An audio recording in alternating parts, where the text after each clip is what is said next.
أعوذ بالله من الشيطان الرجيم. بسم الله الرحمن الرحيم. السلام عليكم ورحمة الله وبركاته. وعليكم السلام ورحمة الله وبركاته. الحمد لله رب العالمين، والصلاة والسلام على النبي الكريم وعلى آله وأصحابه أجمعين. رب اشرح لي صدري ويسر لي أمري واحلل عقدة من لساني يفقه قولي. رب يسر ولا تعسر، رب أتمم بالخير، ولا حول ولا قوة إلا بالله العلي العظيم. Alhamdulillah, puji syukur kita kepada Allah Subhanahu wa Ta'ala. Salawat dan salam kepada Nabi Muhammad sallallahu alaihi wasallam dengan lafaz Allahumma salli wa sallim ala sayyidina Muhammad wa ala ali sayyidina Muhammad.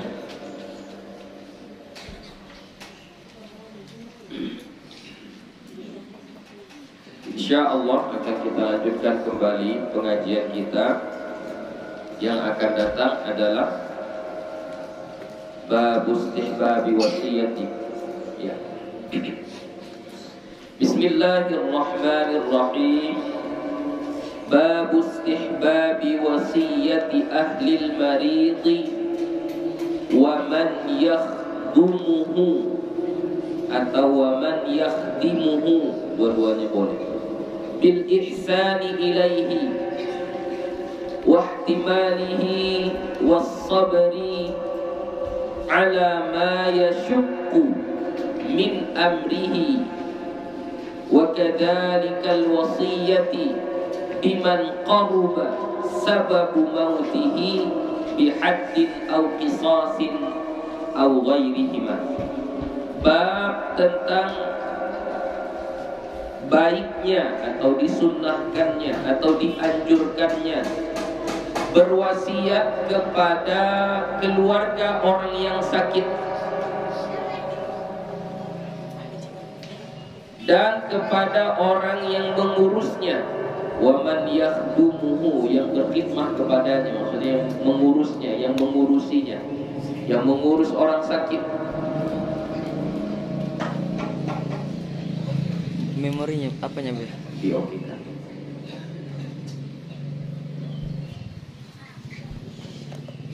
Wa man yakhdumuhu, dan orang yang mengurusnya. Ya, yang mengurusnya itu mungkin keluarganya, orang tuanya, walinya, atau siapapun yang mengurusnya. Bil ihsani ilaihi, dengan berlaku baik kepadanya. Wahtimalihi, dan menanggungnya. Wassabri, dan sabar. Ala ma yashukku min amrihi, atas apa yang susah dari urusannya.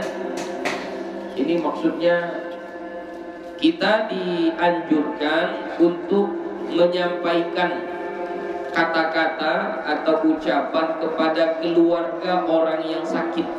Jadi kalau yang kemarin kepada yang sakitnya, ini kepada keluarga yang sakit. Misalnya yang sakit si Abdullah, kita sampaikanlah kata-kata atau nasihat atau ucapan kepada keluarga si Abdullah.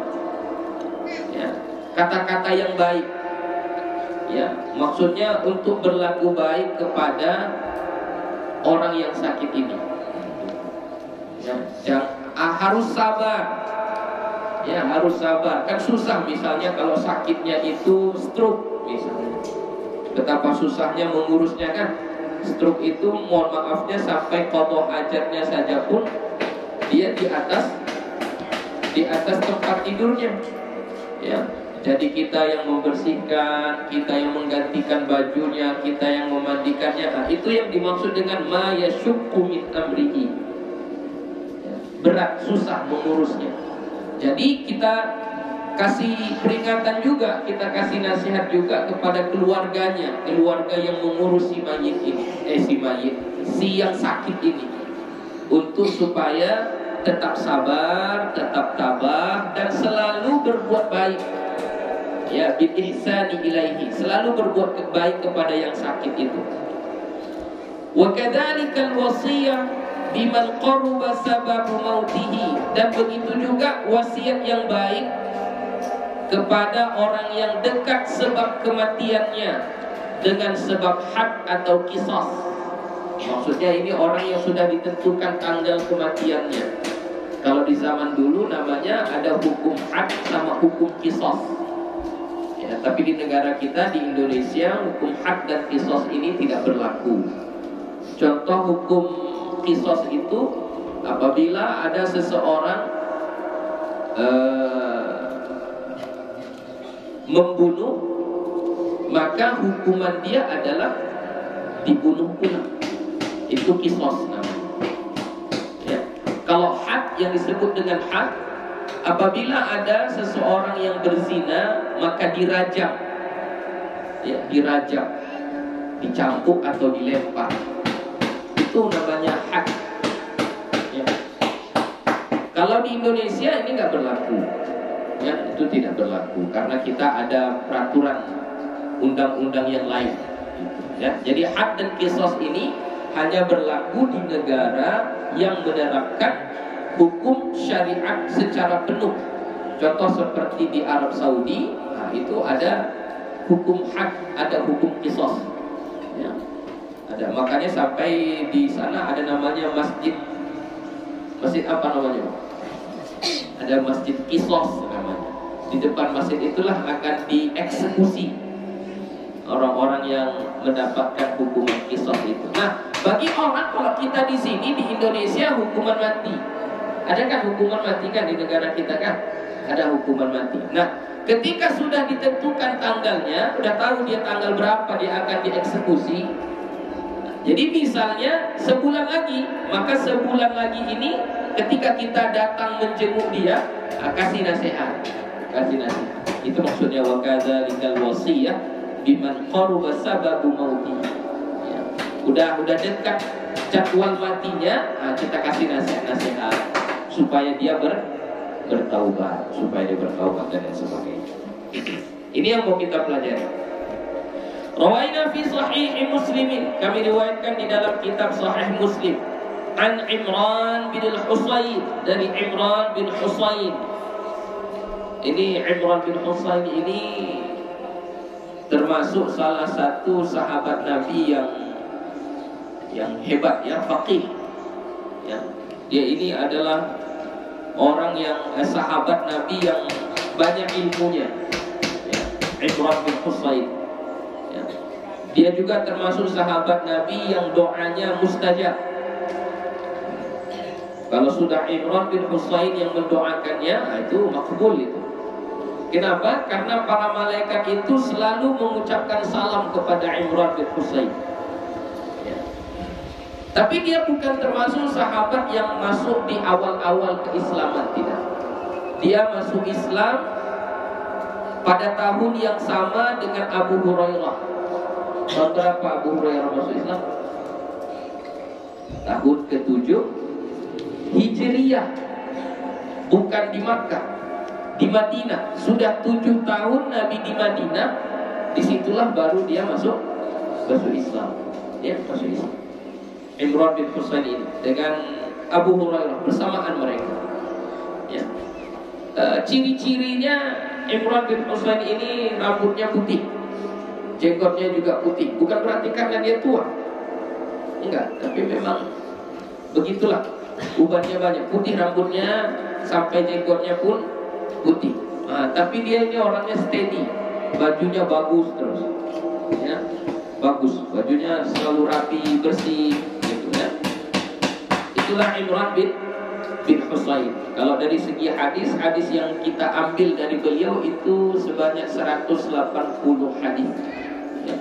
Ada 180 hadis yang diriwayatkan oleh sahabat Nabi Imran bin Husayn radhiyallahu anhuma. anna imra'atan min Juhainata atatin Nabiyya sallallahu alaihi wasallam wa hiya hubla min az-zina. Bahwasannya ada seorang perempuan dari Juhainah. Ya, ada enggak disebutkan siapa nama perempuan ini. Pokoknya seorang perempuan dari satu daerah yang bernama Juhainah. Atat, datang ia perempuan, tapi boleh tak baca tadi atatin Nabi, ya, karena bertemu dua yang berbaris sukun. Yang asalnya itu atat, ya. Datang ia an-nabiyya kepada Nabi sallallahu alaihi wasallam wa hiya hubla minaz zina, dan dia hamil karena sebab zina. Jadi seorang perempuan ini mendatangi Nabi, dia sedang hamil, tapi hamilnya itu karena zina. Faqalat, maka perempuan itu berkata, ya Rasulullah, asabtu haddan fa'aqimhu alayya. Wahai Rasulullah, aku telah melakukan perbuatan yang mesti yang sepatutnya dapat had. Apa had tadi? Balasan, hukuman. Jadi kayak orang berzina lalu dirajam, itu namanya had. Jadi dia bilang, bukan dia bilang aku berzina, tidak. Aku melakukan perbuatan yang perbuatan itu hukumannya di agama kita adalah had. Begitu. Fa'aqimhu alayya, maka tunaikanlah hukuman itu kepadaku. Jadi perempuan itu yang minta sama Nabi, ya. Apakah Nabi langsung menghukumnya, langsung mengiyakan ucapan dia, oke, langsung bunuh saja, langsung dirajam saja sampai mati? Oh tidak. Yang dilakukan oleh Nabi kita sallallahu alaihi wasallam adalah fada'a Nabiyullah sallallahu alaihi wasallam waliyaha. Maka Nabi memanggil walinya, keluarganya, keluarga si perempuan tadi dipanggil Nabi sini kan. Faqala, maka Nabi berpesan kepada walinya, bukan kepada perempuan, tapi kepada walinya. Apa kata Nabi? Ahsin ilaiha, berlaku baiklah kau kepadanya, baik-baikinlah dia, ya, rawatlah dia, jagalah dia dengan baik. Fa idza waqa'at, apabila dia sudah melahirkan, fa'tini biha, maka bawalah dia kepadaku. Jadi selama hamil sampai melahirkan, rawatlah dengan baik, kata Nabi. Rawatlah dengan baik, urus dengan sebaik-baiknya, ya. Apa keinginan dia kasih, ya, apa yang dia mau tunaikan, ya, jaga dia dengan baik. Kalau sudah melahirkan nanti udah disusuinya anaknya, bawa ke sini. Fafa'ala, maka dia pun melakukannya. Dia siapa? Wali si perempuan tadi. Fa'amara bihan Nabi sallallahu alaihi wasallam, maka memerintahkan ia dengannya oleh Nabi sallallahu alaihi wasallam. Fashuddat 'alaiha thiyabuha, maka diikatlah atasnya bajunya. Jadi perempuan tadi pun diikat. Tsumma amara biha farujimat, maka dia pun memerintahkannya, maka dirajamlah perempuan tadi. Ya, jadi sebenarnya kalau perempuan tadi tak datang, apakah akan dirajam oleh Nabi? Tidak. Enggak, cuma dia mengaku di depan Nabi. Ya. Kalau namanya sudah mengaku ada kesalahan, tentu harus diberikan hukuman. Gak mungkin kita ada yang salah lalu kita biarkan saja, kita bilang tidak mengapa. Ini tidak boleh, karena ini Nabi, ya. Karena kalau nanti Nabi tidak menjalankan hukuman itu, tidak mempraktekkan hukum agama itu, maka nanti akan dicontoh oleh sahabat-sahabat yang lain. Oh, nggak apa-apanya Nabi nggak jadi rajamnya perempuan itu. Nggak. Jadi kalau Nabi, ketika ada orang mengaku kepadanya, maka bagaimana hukum agama langsung dijalankan oleh Nabi. Walaupun ada prosesnya. Prosesnya tidak langsung ketika itu. Nabi biarkan dulu perempuan tadi sampai melahirkan, bahkan disuruh keluarganya untuk merawatnya dengan baik. Setelah melahirkan pun masih disusukan dulu si anak tadi, baru datang kembali. Sekiranya mungkin kalau tak datang pun perempuan itu tak akan dicari-cari Nabi, ya, tak akan dicari-cari Nabi. Tapi karena dia datang, maka Nabi pun memerintahkan untuk menjalankan hukuman kepadanya sampai perempuan itu meninggal dunia. Tsumma shalla 'alaiha, kemudian Nabi tetap mensolatkan.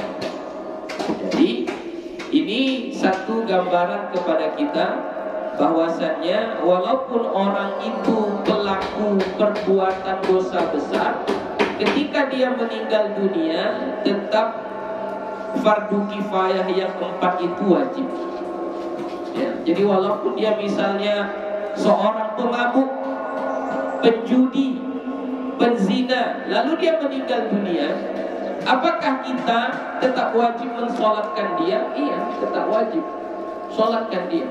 Ya, jangan aku nggak mau nyolatkan dia. Kenapa? Dia penzinanya, dia pemabuknya, dia penjudinya, dia pencurinya.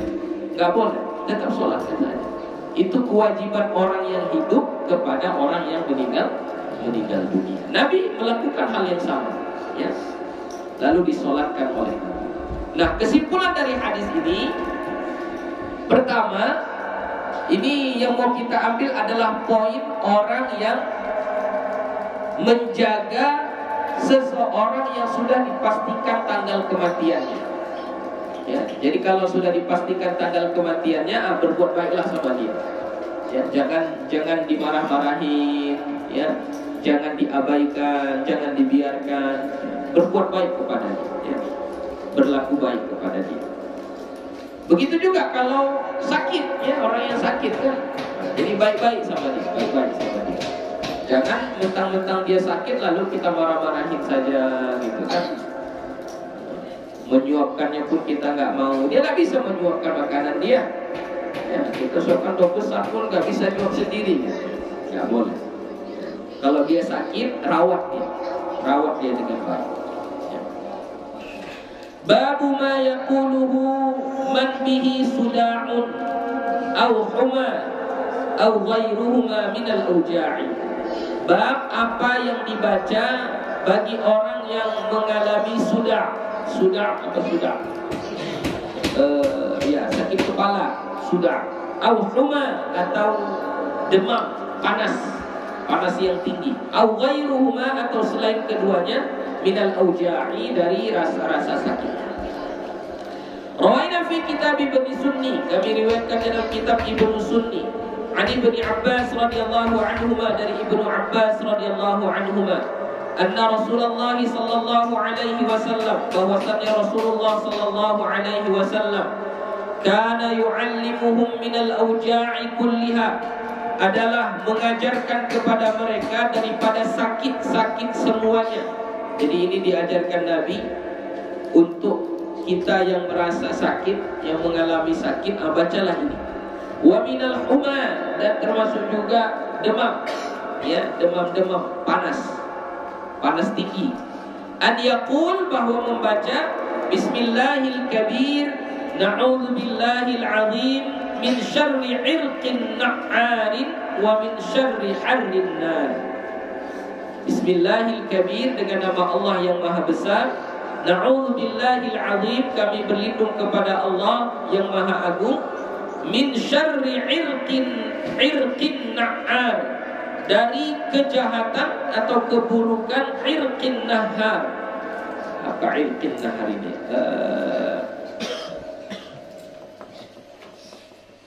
Pendarahan yang parah, yang berat.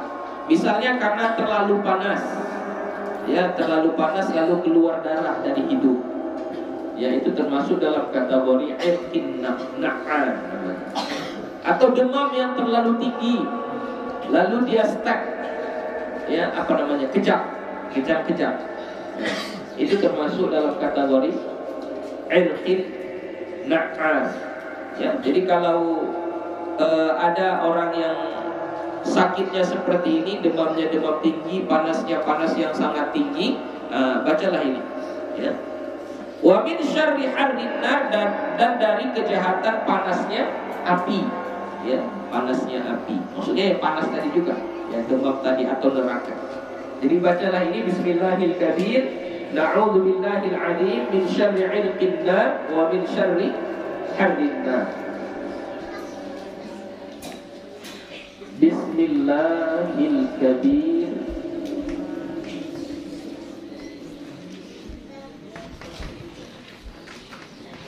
Bismillahil Kabir, Na'udzu billahil azim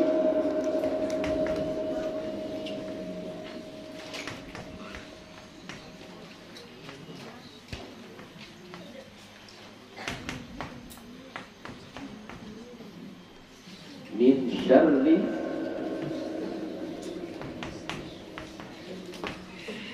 irqin na'am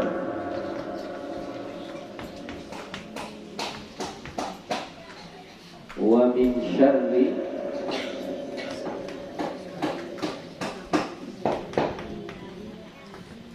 hardin nar.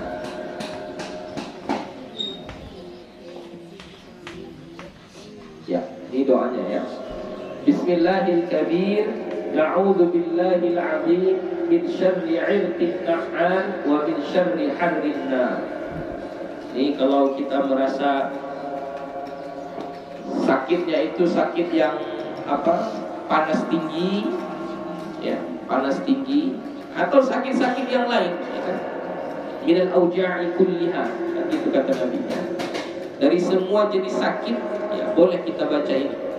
Bismillahil Kabir, Na'udzu billahil azim min syarri 'irqin na'am wa min syarri hardin nar. Ya, kita baca sama-sama. Bismillahil Kabir, Na'udzu billahil azim min syarri 'irqin na'am wa min syarri hardin nar. Coba baca sekali lagi. Bismillahirrahmanirrahim. Na'udzu billahil azim min syarri 'irqin na'am wa min syarri hardin nar. Ini dibaca untuk orang-orang yang sakit, ya, orang-orang yang sakit, sakit apapun itu. Lebih khususnya lagi sakit yang panas, demam-demam panas, ya. Wa yanbaghi an yaqra'a 'ala nafsihi al-Fatihah, dan semestinya atau mestilah dia membaca atas dirinya Fatihah. Ini tambahan dari Imam An-Nawawi, ya. Jadi sebelum baca ini, baca dulu Fatihah.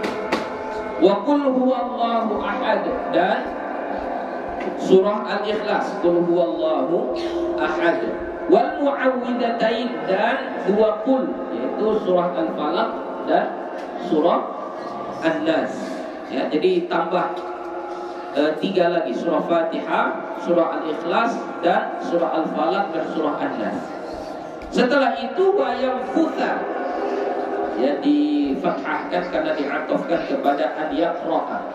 Wa yanbaghi an yaqra'a, berarti takdirnya wa yanbaghi an yanfutha, ya. Wa yanfutha fi yadayhi, dan meniupkan ia pada kedua tangannya, ditiupkan gitu. Kama sabaqa bayanuhu, sebagaimana telah terdahulu keterangannya. Wa an yad'u bi du'a'il karabil ladzi qaddamnahu, dan bahwa dia berdoa dengan doa yang tertimpa kesusahan seperti yang telah kami kemukakan sebelumnya. Ya, jadi ditambah baca Fatihah, baca surah Al-Ikhlas, baca surah Al-Falaq, baca surah An-Nas, kemudian baca doa yang kalau tertimpa satu musibah, satu kesusahan, barulah baca Bismillahil Kabir, Na'udzu billahil azim min syarri 'irqin na'am wa min syarri hardin nar. Baru tiupkan, baru disapu ke seluruh badan. Bisa buat kita sendiri, bisa untuk orang lain. Ya. Babu jawazi qaulil maridhi ana syadidul waj'i au mau'uki.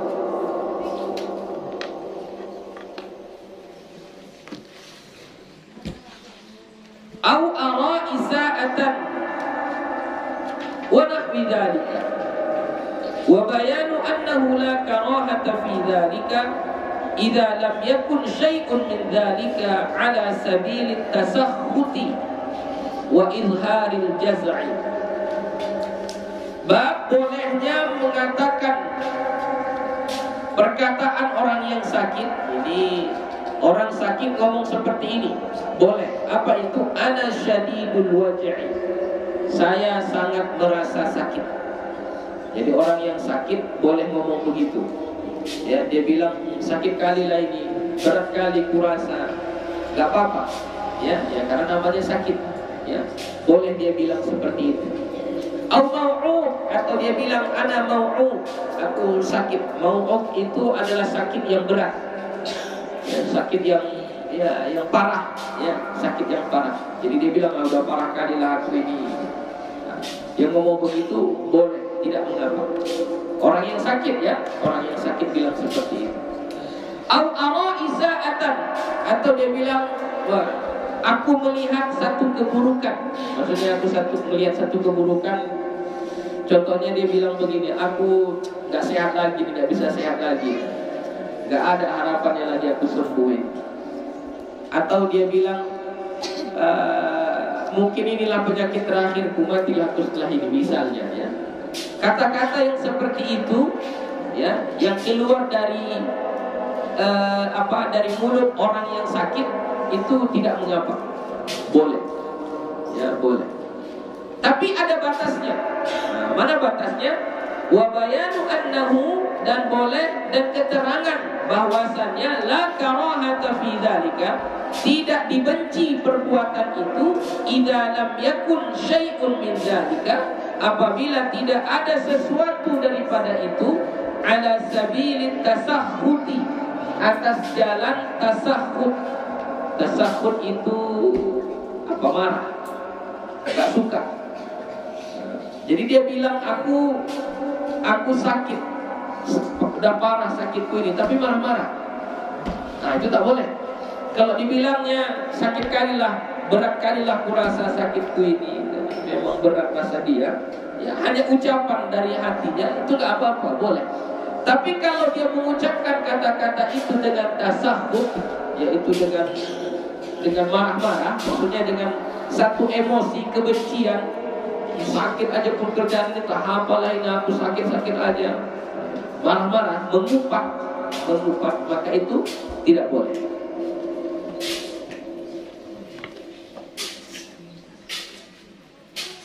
Wa izharil jaz'i, dan menampakkan ketidaksabaran, tidak terima, ya, tidak terima.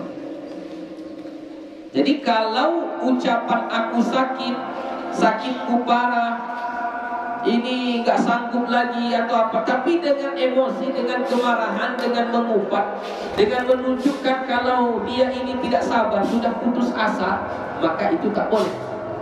Tapi kalau hanya sekedar ungkapan, memang sakit yang dia rasakan, ya nggak apa-apa, boleh. Ya, jadi sakit kali lah kurasa, apalah obatnya kira-kira. Kalau kayak gitu boleh, nggak apa-apa. Tapi kalau marah-marah, menunjukkan rasa tidak sabar, menunjukkan rasa putus asa, maka itu tidak boleh. Wa rawaina fi sahih al-Bukhari wa Muslim, kami riwayatkan di dalam dua kitab Sahih Bukhari dan Muslim. An Abdullah bin Mas'ud radhiyallahu anhu, dari Abdullah bin Mas'ud radhiyallahu anhu, qala, dia berkata, dakhaltu 'ala Nabi sallallahu alaihi wasallam, aku masuk ke rumah Nabi sallallahu alaihi wasallam, wa huwa yu'aku, dan dia dalam keadaan sakit. Jadi Abdullah bin Mas'ud masuk ke rumah Nabi, dan Nabi ketika itu dalam keadaan sakit. Sakitnya ini sakit yang berat, ya, sakit yang berat. Famasastuhu, maka aku menyentuhnya. Maksud menyentuhnya itu apa, ya? Ya, bisa mengusuknya, bisa memosa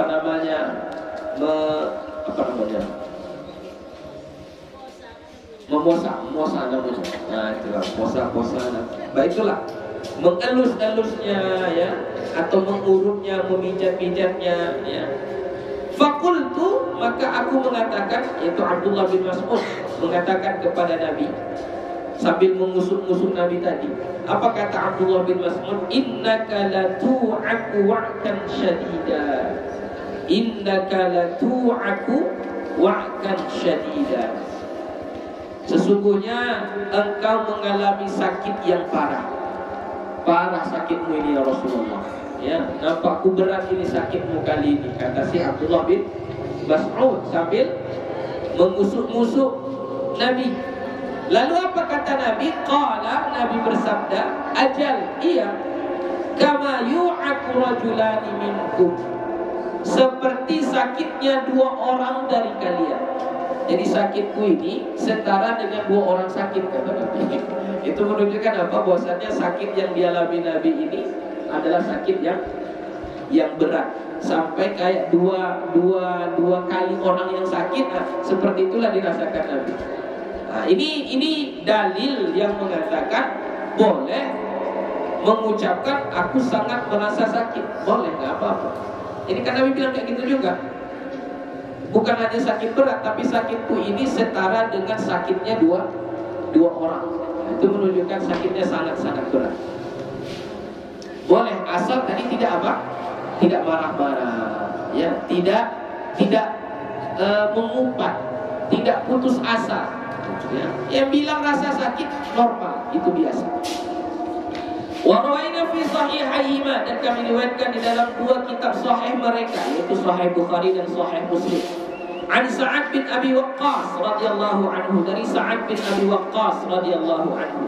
Qala, dia berkata, ja'ani Rasulullah sallallahu alaihi wasallam ya'uduni min waj'in ishtadda bi. Datang kepadaku Rasulullah sallallahu alaihi wasallam ya'uduni, menjengukku. Menjenguk, yang menjenguk itu bukan berarti karena mati, ya. Dia sakit lalu dijenguk, dilihat apa bahasa awaknya, meloti.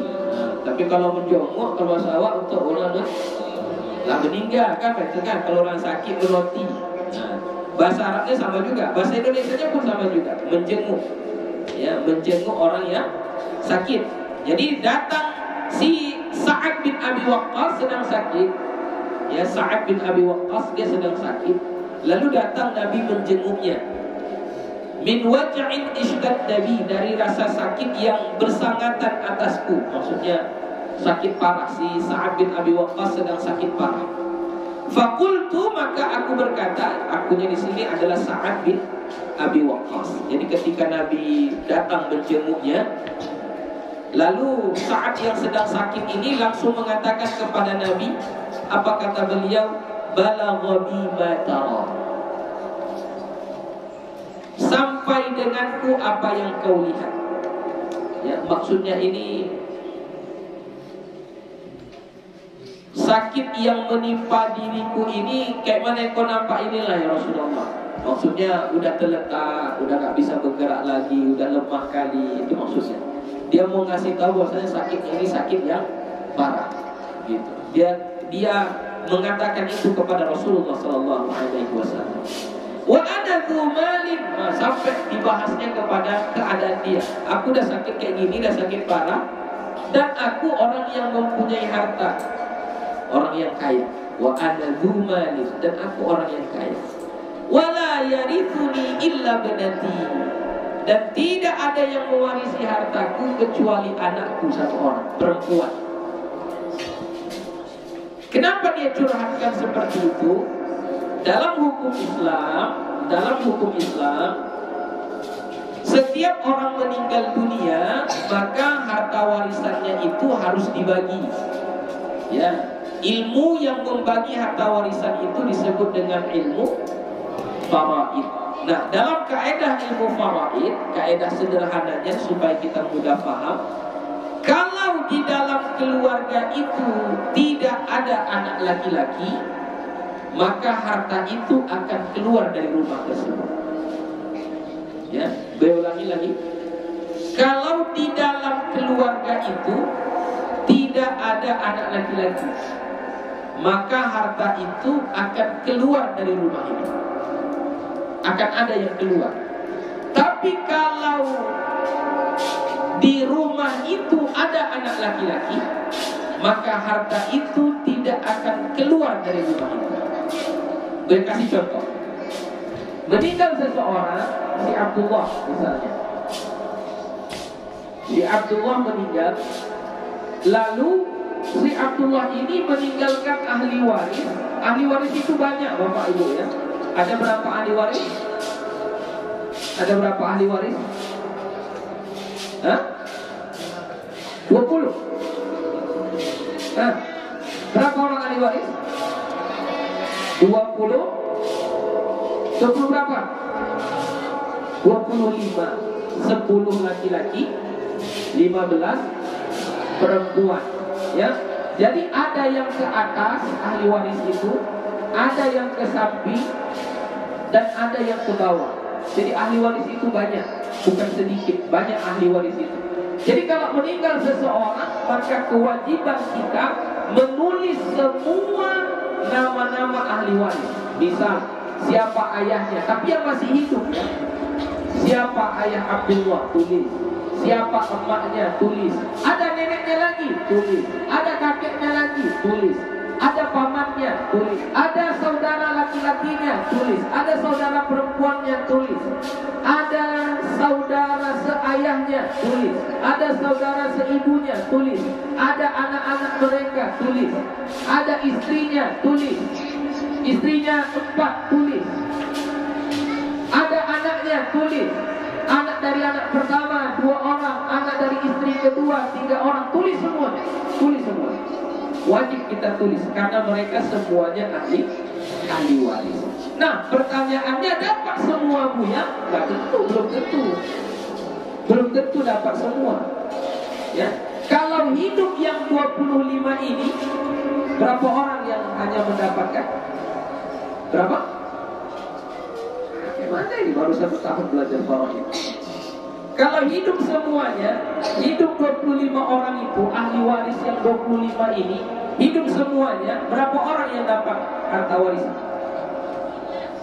5, cuma 5 saja yang dapat. Jadi gak usah takut. Orang disuruh menulis saja kok. Disuruhnya menulis saja, jadi gak apa-apa. Yang penting dia ahli warisnya. Jadi jangan kita takut-takut, gak apa-apa, tulis saja. Tapi nanti, oh ini gak dapat, ini gak dapat, ini gak dapat, ini gak dapat, gak dapat, gak dapat, gak dapat. Cuma dapatnya 5 orang. Ya, itu kalau hidup semua. Nah, sekarang kita gak bahas itu.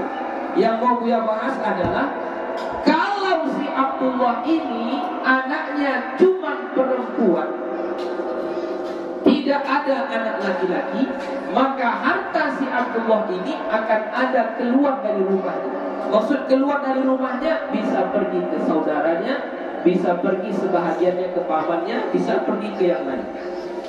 Keluar dari rumah si Abdullah. Ya.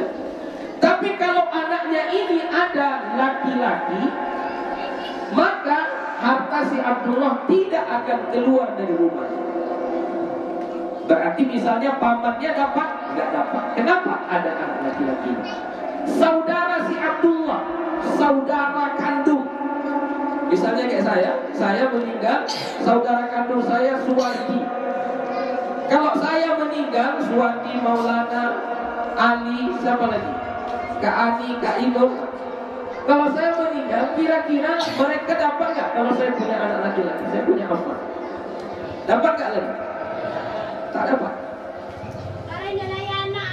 Jangan dulu. Ini cerita masalah ini ya, masalah harta warisan ya. Jadi kalau di keluarga itu ada anak laki-laki, harta itu tidak akan keluar dari rumah itu. Nggak akan keluar. Dia akan di dalam itu saja. Ya, di dalam saja. Untuk siapa yang di dalam? Anak laki-laki, anak perempuan, istri, emak ayah, itu masuk di rumah Abdullah. Emak ayah itu di rumah Abdullah, bukan di luar, walaupun beda rumah. Ya, misalnya kalau mau si Abdullah dan orang tuanya mau tinggal di rumah si Abdullah, ya memang harus tinggal di rumah si Abdullah. Begitu. Karena itu masih satu rumah. Ya. Jadi kalau sekiranya anak laki-laki ada, maka harta si Abdullah tidak akan keluar dari rumah. Tapi kalau anak laki-laki tak ada, hanya anak perempuan perempuan saja, maka harta si Abdullah ini akan keluar dari rumah. Maksud keluar dari rumah itu bisa pergi ke saudaranya, bisa pergi ke pamannya, ya, bisa pergi sampai ke kakek neneknya kalau masih hidup dan lain sebagainya. Jadi yang dikhawatirkan oleh Sa'ad bin Abi Waqqas itu, aku sakit, aku punya harta, tapi ahli warisku cuma perempuan. Takut dia nanti akan terjadi perselisihan dalam pembagian warisan, sehingga anak perempuannya akan terzolimi. Kira-kira begitu. Lalu bagaimana kalau tidak punya anak? Apalagi tak punya anak? Pergi keluarlah, pergi ke kakak, pergi ke abang, pergi ke adik, pergi ke paman. Harta itu akan dibagi ke sana. Ya, akan dibagi. Dan ingat Bapak Ibu sekalian, harta warisan harus dibagi. Nah, ini untuk yang tua kan, yang sudah menikah. Kalau ini masih muda-muda lagi mereka, belum punya harta. Harta itu kalau sudah meninggal itu wajib dibagi. Tak boleh tak dibagi. Si Abdullah meninggal dunia, dia punya harta 3 miliar. Rumah, tanah, sawah, ladang, semua. Kalau diuangkan 3 miliar. Lalu ketika dia meninggal dunia, datanglah si istrinya mengatakan, harta ini janganlah kita bagi lagi, gak usah kita bagi, ya. Kan emak masih hidupnya lagi, biar emak ajalah yang megangnya. Dia bilanglah ke anak-anaknya seperti itu. Maka selama itu tak dibagi, si Abdullah ini kena azab. Gak main-main, ya, gak main-main, dibagilah. Kenapa? Saya kasih potensinya. Ini si emak ini sekiranya gak tahu kita kan, sekiranya dia menikah lagi dia, hartanya belum dibagi dari ini kepada anak-anaknya. Menikah lagi dia, baru sebulan menikah, meninggal dia.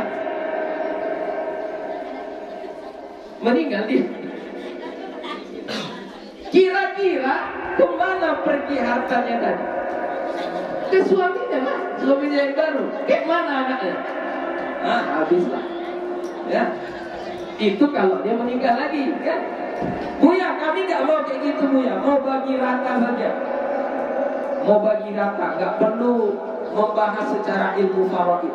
Boleh nggak, Buya? Hukum dasarnya tak boleh. Orang yang berpikir mau bagi rata itu karena dia tak paham. Kenapa dia tak paham? Dia pikir harta warisan itu dibagi rata hanya kepada istri yang meninggal, kemudian anak-anaknya bagi rata. Itu salah. Kalau mau bagi rata, bagi yang ke-25 ini. Itu baru benar. Kan 25 ahli waris. Misalnya pamannya. Paman itu, paman ini satu kelompok. Kalau pamannya itu ada 5 orang, gak menutup kemungkinan kan pamannya ada 5 orang. Saudara ini kan kelompok, tidak menutup kemungkinan saudaranya ada 7 orang, ya kan? Jadi yang 25 saya bilang tadi itu kelompok. Orangnya bisa saja sampai 70 bahkan sampai 100 orang. Orangnya bisa. Jadi kalau mau bagi adil lah semuanya. Jangan kita bilang bagi adil hanya bagi adil kepada anak dan bagi adil kepada istri. Itu salah paham. Kalau mau bagi adil, bagi rata jangan yang nggak usah pakai faraid, bagi rata semua. Berarti dapat semuanya. Sepupu, keponakan, cucu, apalagi saudara seayah, saudara seibu, paman sekandung, paman seayah, dapat semuanya. Kalau kayak gitu masih ada sebahagian ulama yang membolehkan, masih ada. Tapi kalau bagi rata hanya kepada orang yang di dalam rumah itu saja, boleh? Tak boleh. Lebih baik bagi secara ilmu ilmu faraid. Enggak rugi bagi secara ilmu faraid. Yang seperti gue bilang tadi lah, kalau ada anak laki-laki di rumah itu, maka harta itu tidak akan keluar dari rumah. Gak usah takut. Asal ada anak laki-laki di situ, di rumah itu, nggak akan keluar itu. Hanya paling-paling untuk ayahnya, emaknya, anaknya, hanya itu aja itu, nggak keluar dari rumah itu, tidak keluar. Ya, tidak keluar. Ya, kan orang tua itu radio, setengah banyak dinyo, setengah sobok dinyo, kudus itu orang tua. Maksudnya ini tidak adilnya itu waktu dia hidup atau dia sudah meninggal dunia? Oh, kalau waktu hidup itu tidak urusan kita. Nggak ada diatur dalam ilmu faraid. Jadi misalnya saya masih hidup saya, lalu pesantren ini saya berikan kepada Affan, tidak saya berikan kepada Hania. Semuanya saya berikan sama Affan. Boleh nggak? Boleh, nggak apa-apa. Saya masih hidup. Kalau saya masih hidup, nggak apa-apa, boleh, tidak ada masalah. Kalau misalnya Hania nggak suka, protes lah. Saya masih hidup, nggak apa-apa. Kalau masih hidup. Tapi kalau sudah meninggal dunia, nggak ada istilah nggak adil. Karena apa? Karena pembagiannya secara ilmu faraid. Nggak adil. Begitu. Tapi kalau masih hidup terserah. Misalnya ke anak pertama saya kasih sawah 10 patah. Anak terakhir saya kasih tanah 1 hektar. Nggak apa-apa gitu Bu ya, terserah. Orang harta saya. Anak yang lain nggak setuju, tinggal ngomong ya. Kenapa ayah kasih sama aku cuma 10 patah? Sama anak ayah paling kecil itu 1 hektar. Bisa menjawabnya. Oh, adikmu yang kecil itu agak kurang IQ-nya, gak pandai dia itu. Gak pandai dia kerja. Biarlah harta itu sama dia. Kau pandai kau? Cukuplah itu. Nanti kau kembangkanlah yang 10 patah itu. Bisa saya jawab. Kalau masih itu. Kalau sudah meninggal dunia, gimana mau baginya? Gimana mau protesnya? Nggak bisa lagi diprotes. Makanya kalau sudah meninggal, cara baginya harus dengan ilmu faraid. Begitu. Ya, jadi kalau ada yang meninggal dunia, cepat segera bagi harta warisannya. Setelah dibagi, mau dikumpulkan lagi nggak apa-apa. Udah dibagi misalnya untuk anak sekian, untuk emak sekian, untuk ini sekian, sudah dibagi. Lalu udahlah, aku banyak uangku, yang bagianku untuk mula kita kasih kepada adik kita yang paling kecil, yang bagianku untuk emak lah dikasih ke emaknya, gak apa-apa. Yang penting kita sudah tahu mana bagian kita, udah tahu mana bagian kita, lalu kita kembalikan kepada yang lain, boleh, gak ada masalah. Yang penting dibagi dulu, supaya orang yang di dalam kubur yang punya harta itu tidak menjadi permasalahan di alam kubur. Begitu.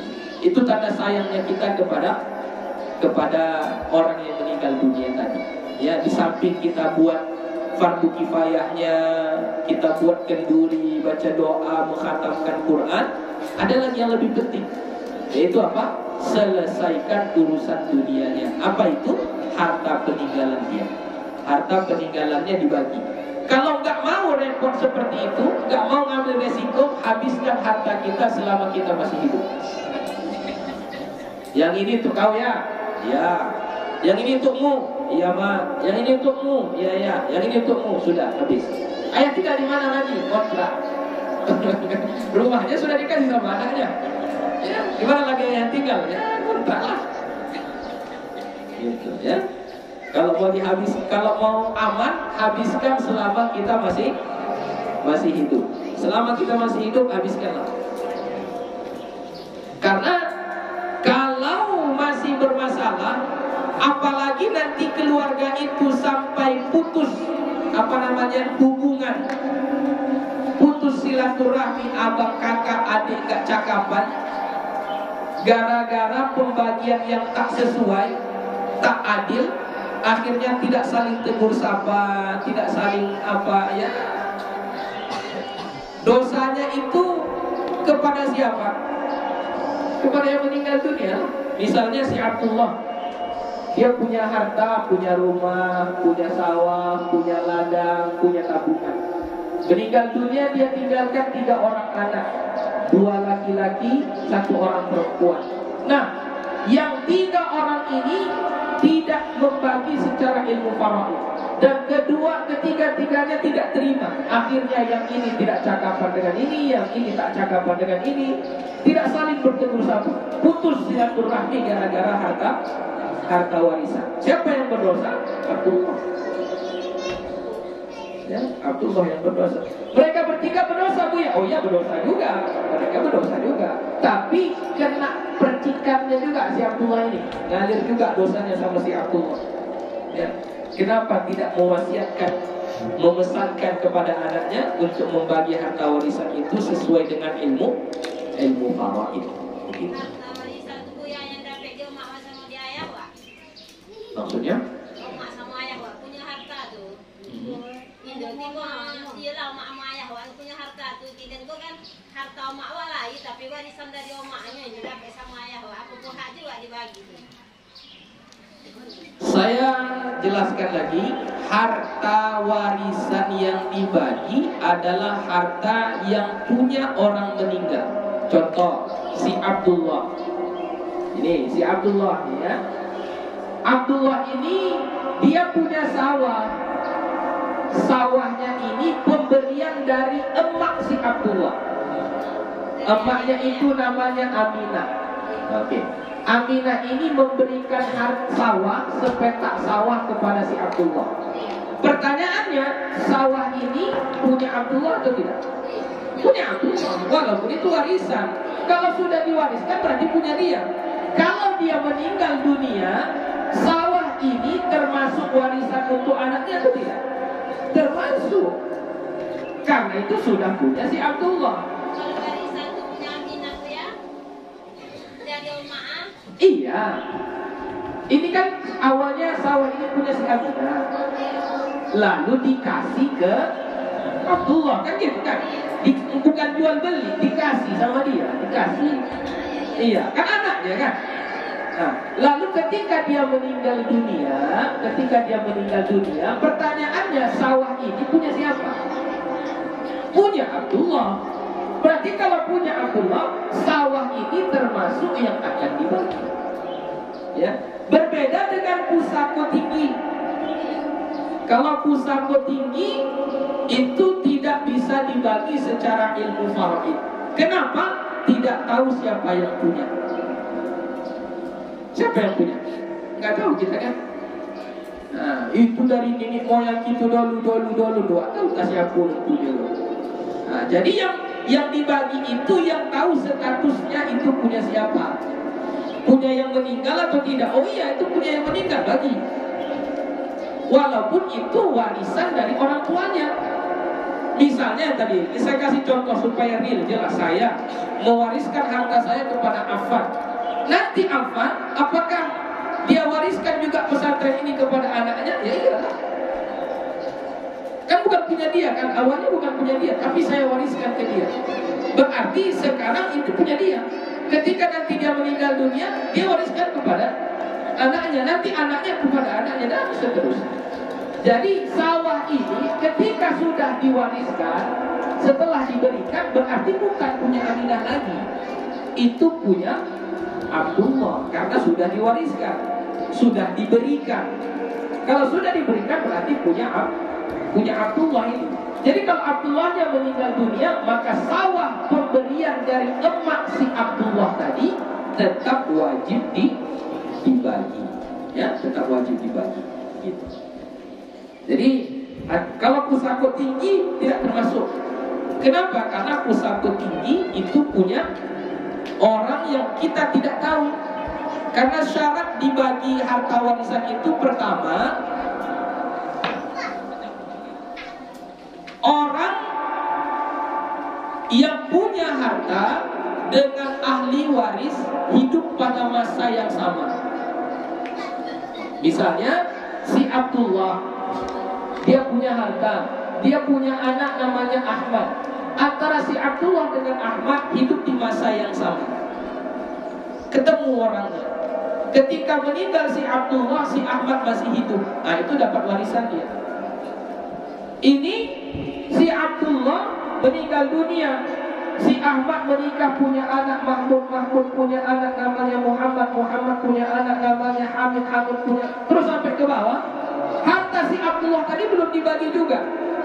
Nah, cucunya yang ke-10 di bawah ini, apalagi namanya itu, cucu ke bawah, apalagi namanya itu. Kita buat yang paling bawah ini namanya Mahmud.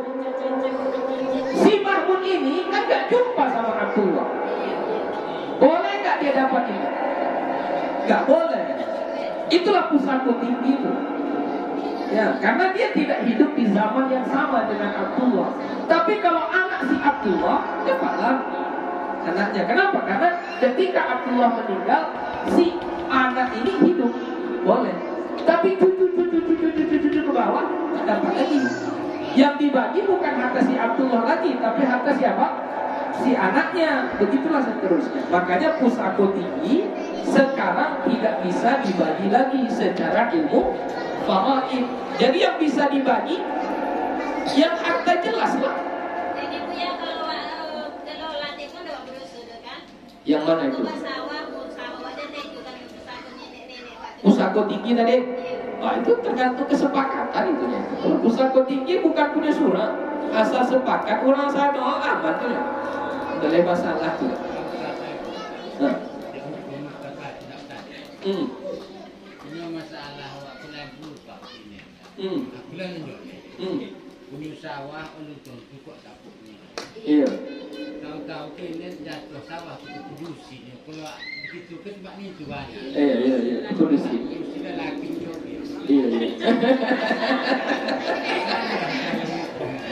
Iya, jadi sebenarnya itu menindaklanjuti kepada keadaan yang pusaka tinggi tadi, Pak. Jadi sebenarnya pusaka tinggi itu diserahkan kepada anak perempuan. Kenapa kepada anak perempuan? Karena anak perempuan tidak pergi merantau.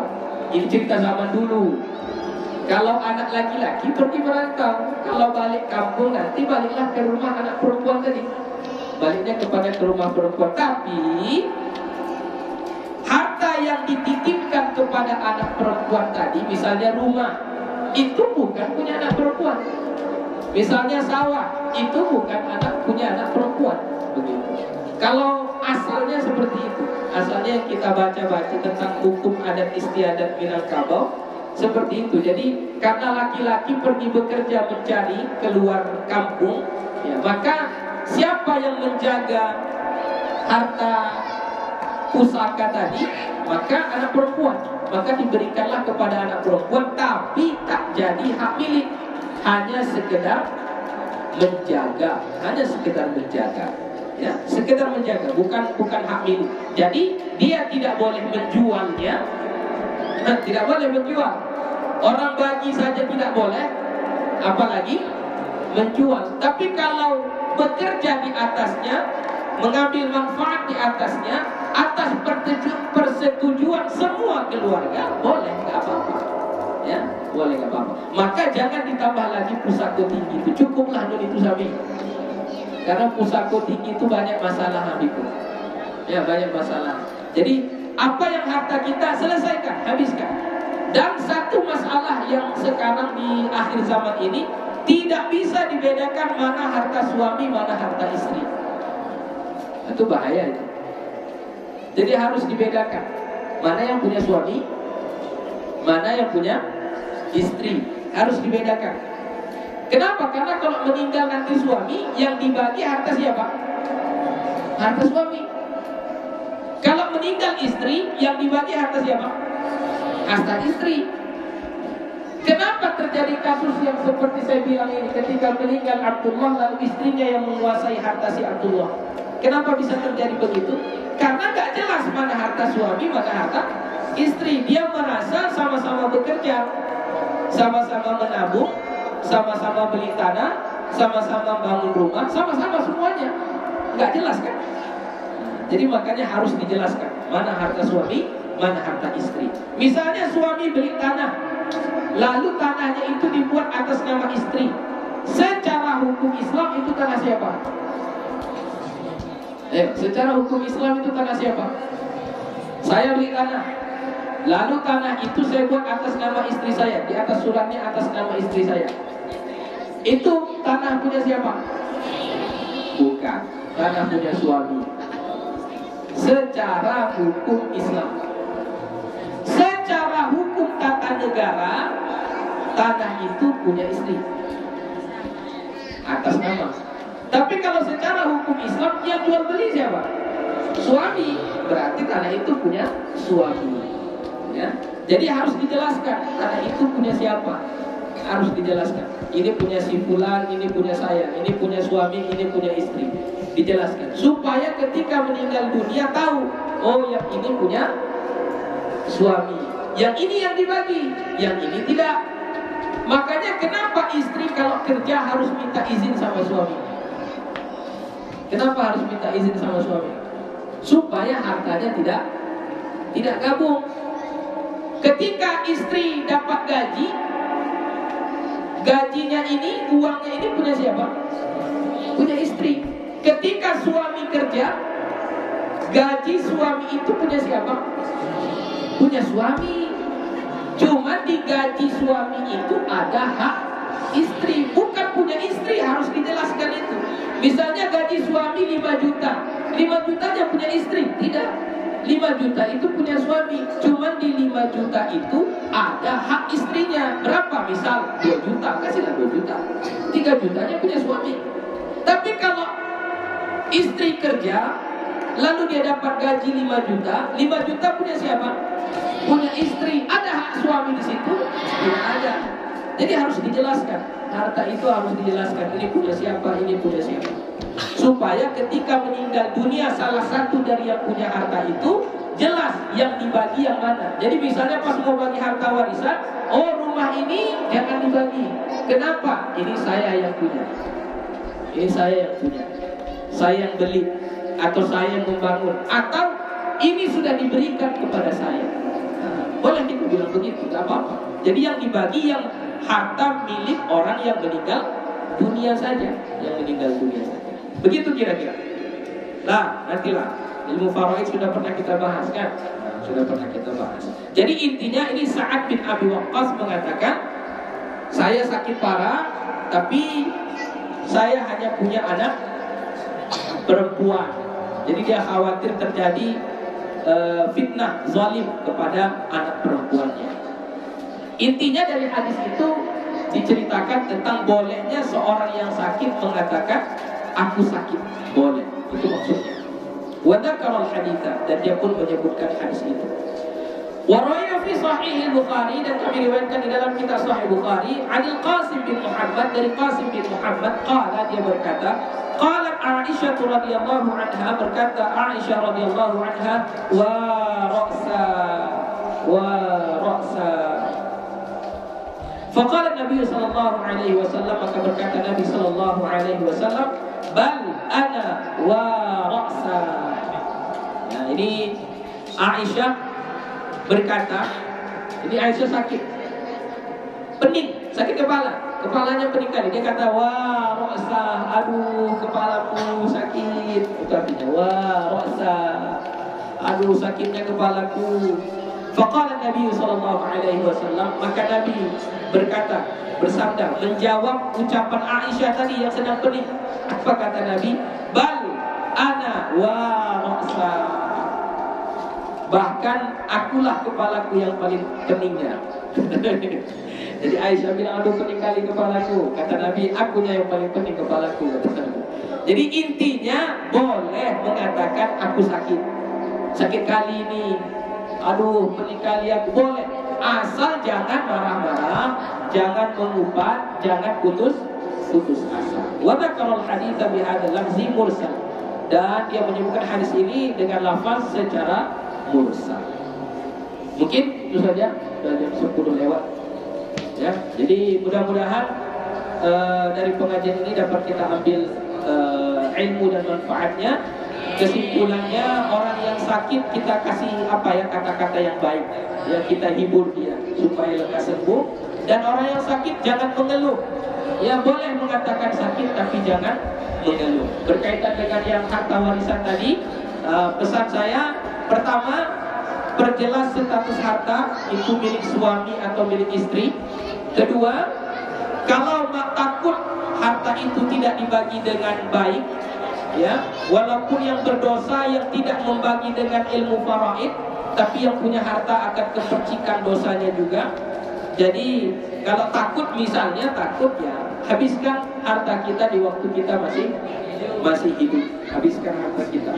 Tapi kalau enggak, ajari anak kita supaya paham agama. Kalau meninggal orang tuanya, mereka bagi dengan ilmu faraid dan saling menerima hasilnya dan tidak putus silaturahmi. Begitu. Dan jangan ada yang disimpan, ditahan-tahan harta warisannya. Kalau sudah tiba saatnya, langsung bagikan saja. Meninggal orangnya, langsung bagikan. Jangan disimpan-simpan. Kalau disimpan-simpan, nanti takutnya menjadi fitnah, ya, menjadi masalah di kemudian hari. Itu saja. Insyaallah kita sambung minggu depan babu karahiyati tamannil maut. Wallahu subhanahu wa ta'ala a'lam. Alhamdulillahirabbil alamin. Wassalamualaikum warahmatullahi wabarakatuh.